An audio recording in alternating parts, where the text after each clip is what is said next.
और खसूसन जब ऐसी फेसिस सरकार आपकी बनी हो जो डेमोक्रेसी का प्लेकार्ड लेते लेते फेसिज्म और नाजिज्म को प्रमोट कर रही है ऑन ग्राउंड प्रैक्टिकलिटी के साथ, तो ऐसी सरकार से हमें कोई उम्मीद नहीं है। मैं एक छोटी सी एग्जांपल आपको दे दूं, मैं किस सरकार से कोई तवक्को रखूं, कोई उम्मीद रखूं जो सरकार अपने इकोनॉमिक रिसेशन को ऐसे जस्टिफाई कर रहा है, कह रहा है कि एक मूवी 2 दिन में 200 करोड़ कमा रही है तो कौन सा इकोनॉमिक रिसेशन है। तो मैं उनसे क्या एक्सपेक्ट करूं, ये समझना कि कश्मीर की हिस्ट्री क्या थी और हम यहाँ पे क्या कर रहे हैं। खसूसन अगर मैं बात करूं, मैं एज अ राइटर अगर प्रोटेस्ट कर रही हूं तो मुझे तो उनसे कोई उम्मीद नहीं कि वो मेरी कोई बात समझेंगे, लेकिन एक ये चीज है कि मुझे अपनी तरफ से कुछ तो करना है। मैं खामोश नहीं बैठ सकती। मैं अगर खामोश बैठी तो उसका मतलब ये है कि जो आपने मेरे ऊपर थोपा है वो मैंने कबूल कर लिया, लेकिन हम वो मरते दम तक कबूल नहीं करेंगे। अच्छा, एक चीज कही जाती है कि जैसे आप कश्मीर के लिए आवाज उठ रही है जी, तो फिर कहा जाता है कि कश्मीरी पंडितों के लिए आवाज नहीं उठाई। नहीं, जैसा कि मैंने अभी बताया है, ये जो इनका एक ये डिवाइड एंड रूल की पॉलिसी रही है ना, ये पहले से ऑप्रेसर की पॉलिसी रही है। जैसा कि अगर आपको पता हो, हिंदुस्तान की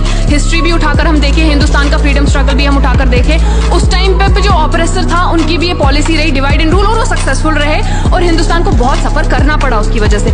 यही कार्ड आज ये कश्मीर में खेल रहे हैं, कश्मीरी पंडित को सामने ला के, कश्मीरी पंडित का कार्ड खेल के अपने इस डिसीजन को ये करे। लेकिन मैं कश्मीर की तरफ से बोल रही हूँ, मैं कश्मीरी मुस्लिम की तरफ से बोल रही हूँ। मुझे ये मत कहो कि तुम कश्मीरी पंडित हो या कश्मीरी मुस्लिम हो। सफर हर एक ने किया है, सफर कश्मीरी पंडित ने भी अपनी जगह किया, सफर कश्मीरी मुस्लिम ने भी किया।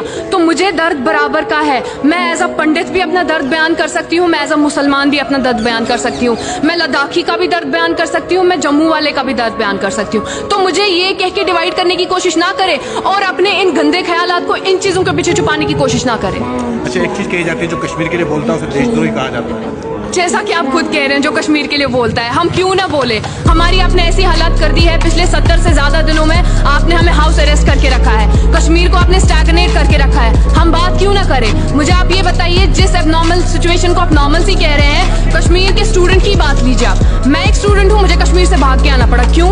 क्योंकि मुझे आगे कोई फ्यूचर ही अभी नजर नहीं आ रहा था वहां पे। आपने कश्मीर को 70 साल पीछे धकेल दिया है, तो हम क्यों ना बात करें, हम क्यों ना आवाज उठाए अपनी। हम आवाज उठाएंगे, भले ही आपकी नजर में वो देशद्रोही है। अगर मैं आप ही की हिस्ट्री में से आपको एग्जांपल दे दूं, जब भगत सिंह ने आवाज उठाई थी, उनको भी अंग्रेजों ने देशद्रोही और टेररिस्ट का नाम दिया था, लेकिन हम जानते हैं Bhagat Singh was a revolutionary. सो बोलने दीजिए इनको जो ये बोलेंगे, हम जानते हैं हम क्या काम कर रहे हैं। सरकार का दावा तो यह है कि धारा 370 के हटाए जाने से जो विकास होगा, समृद्धि आएगी। देखिए, ये वैसी बात फिर हो रही है कि इनको अपने जो इन्हें कारनामे अंजाम दिए हैं, जो इन्हें ब्लंडर्स किए हैं, उनको जस्टिफाई करने के लिए इनको कुछ ना कुछ तो करना है। और जैसा कि इनने मीडिया हाउसेस पे भी इतनी पाबंदियां लगा रखी है, जैसा हम देख सकते हैं कि मीडिया भी ओपनली आवाज नहीं निकाल पा रहा है अपनी। क्यों? क्योंकि उन पे भी अभी हमारा जो सरकार है, सरकार का एक वो नाजी एरा मुझे लग रहा है हमारे सामने आया हुआ है, बिल्कुल वैसा ही हिटलर राज चल रहा है हमारा।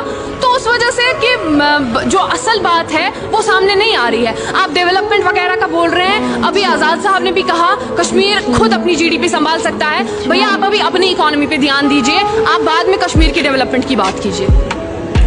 जैसे अब सर्दी शुरू हो जाएगी जी, पूरे पाबंदियां लगभग 3 महीने हो गए जी, और अभी कोई हटने का कोई इम्कान नहीं जी, तो कश्मीरी को इससे भी ज्यादा दिक्कत होगी। कश्मीरियों को इतनी दिक्कत होगी कि क्या सरेंडर कर देंगे सरकार? कश्मीरी सरेंडर कभी नहीं करेगा, न कश्मीरी ने पिछले 70 सालों से सरेंडर किया, न कश्मीरी आगे कभी सरेंडर करेगा।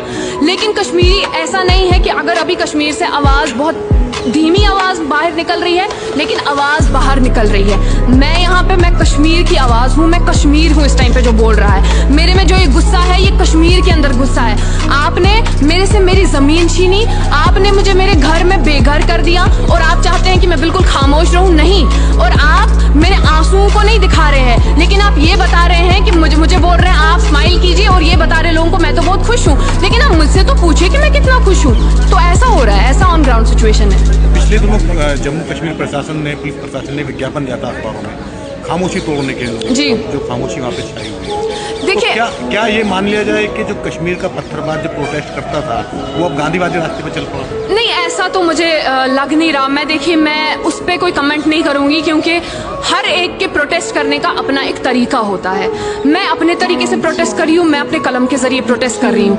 लेकिन वो इंसान जिसके घरों में घुस के सीआरपीएफ वालों ने उनकी माँ बहनों के साथ गलत किया है, और इस आड़ में आके अफसपा की आड़ में आके जिस जवान को फेस करना पड़ा, वो तो उठ के, उनके हाथ में तो पत्थर ही है ना। मैं किसी भी चीज को जस्टिफाई नहीं कर रही, लेकिन जरा ध्यान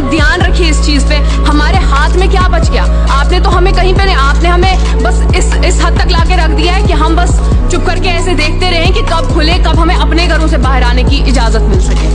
तो मुझे ऐसा लग नहीं रहा, जैसा कि आप कह रहे हैं कि वो चीजें कम होंगी या वो गांधी का रास्ता चुनेंगे, हम भी गांधी के रास्ते को ही चुनना चाहते हैं। लेकिन अफसोस की बात यह है कि हमें रहने नहीं दिया उस रास्ते पे। हम पे ऐसी ऐसी चीजें, हम पे ऐसे ऐसे ब्रूटल डिसीजंस हम पे इम्पोज किए गए, और वो भी हमें बताए बिना। आप कैसे एक्सपेक्ट करते हैं कि एक सब्र की भी एक इंतहा होती है, एक डिक्टेटरशिप की भी एक इंतहा होती है। आप कैसे एक्सपेक्ट कर सकते हैं? हमारे सब्र का भी कोई एक हद है ना, एक लेवल ऑफ पेशेंस है हमारी भी। हम इतना सब्र नहीं कर सकते कि आप इतना हम पे इम्पोज करते रहे और हम फिर बिल्कुल चुप करके सहते रहे और कहते रहे कि हाँ जी हम गांधी के रास्ते पे। बाकी गांधी नेता थे, हम भी उनको मानते हैं, हम भी गांधीगिरी पे ही चलना चाहते हैं, लेकिन आपने हमें मजबूर किया है पत्थर उठाने पे। इस बात को समझिए, पहले गोली चली, उसके बाद पत्थर उठा। जी, आपको लगता है कि आपकी लड़ाई जो है स्टेट के खिलाफ थी, वो शक्तिशाली स्टेट के खिलाफ है? आपको उम्मीद है कि आप जीत पाएंगे, आप सफल हो पाएंगे? मैं इस टाइम पे यहाँ अपनी बात कर रही हूँ, मैं जीत चुकी हूँ।